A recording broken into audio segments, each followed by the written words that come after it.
ನಮಸ್ತೆ, ಬನ್ನಿ ಇವತ್ತಿನ ವಿಡಿಯೋದಲ್ಲಿ ಒಂದು ಇನ್ಫಾರ್ಮೇಶನ್ ನಿಮ್ಮ ಜೊತೆ ಶೇರ್ ಮಾಡ್ಕೊತೀನಿ. ಸೊ ಇದನ್ನ ನೋಡಿದ್ರೇನೆ ತುಂಬಾ ಜನ ಕಂಡಿಡ್ದಿರ್ಬೋದು, ಗೊತ್ತಿಲ್ಲದಿರೋರ್ಗೋಸ್ಕರ ಕನ್ನಡದಲ್ಲಿ ಇದನ್ನ ಸೊಂದಿ ಬಳ್ಳಿ ಅಂತಾರೆ, ತೆಲುಗುದಲ್ಲಿ ನೆಲ್ಲೇರು ಅಂತಾರೆ, ತಮಿಳಲ್ಲಿ ಪಿರಂಡೈ ಅಂತಾರೆ, ಇಂಗ್ಲಿಷಲ್ಲಿ ಬೋನ್ ಸೆಟರ್ ಅಂತ ಹೇಳ್ತಾರೆ.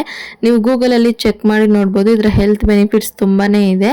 ಇದು ಕ್ಲೀನ್ ಮಾಡುವಾಗನೂ ಸರಿ, ಕುಕ್ ಮಾಡುವಾಗನೂ ಸರಿ ಕೇರ್ಫುಲ್ ಆಗಿ ಕುಕ್ ಮಾಡಬೇಕು. ಕ್ಲೀನ್ ಮಾಡುವಾಗ ಕಂಪಲ್ಸರಿ ಕೈಗೆ ಆಯಿಲ್ ಇಲ್ಲಾಂದ್ರೆ ಗ್ಲೌಸ್ ಹಾಕೋಬೇಕು, ಇಲ್ಲಾಂದ್ರೆ ಕೈಯೆಲ್ಲ ಫುಲ್ ಕಡ್ತಾ ಬರುತ್ತೆ. ಇವಾಗ ವಿಡಿಯೋದಲ್ಲಿ ಏನ್ ನೋಡ್ತಾ ಇದ್ದೀರಾ, ಆ ಡಾರ್ಕ್ ಗ್ರೀನ್ ಕಲರ್ ಇದೆಯಲ್ವಾ, ಆ ಚಿಪ್ಪೆನ ಪೂರ್ತಿ ಕಂಪ್ಲೀಟ್ ಆಗಿ ತೆಗೆದ್ಬಿಟ್ಟು ಒಳಗಡೆ ಇರೋ ಆ ಲೈಟ್ ಗ್ರೀನ್ ಕಲರ್ ಮಾತ್ರ ನಾವು ಕುಕ್ಕಿಂಗ್ಗೆ ಯೂಸ್ ಮಾಡಬೇಕು. ನಾವೇನಾದ್ರೂ ಚಿಪ್ಪೆ ನೀಟಾಗಿ ಕ್ಲೀನ್ ಮಾಡಿಲ್ಲ ಅಂತ ಹೇಳಿದ್ರೆ ನಾವು ತಿನ್ನೋವಾಗನೂ ಕೂಡ ಗಂಟ್ಲಲ್ಲಿ ಕಡ್ತ ಸ್ಟಾರ್ಟ್ ಆಗುತ್ತೆ.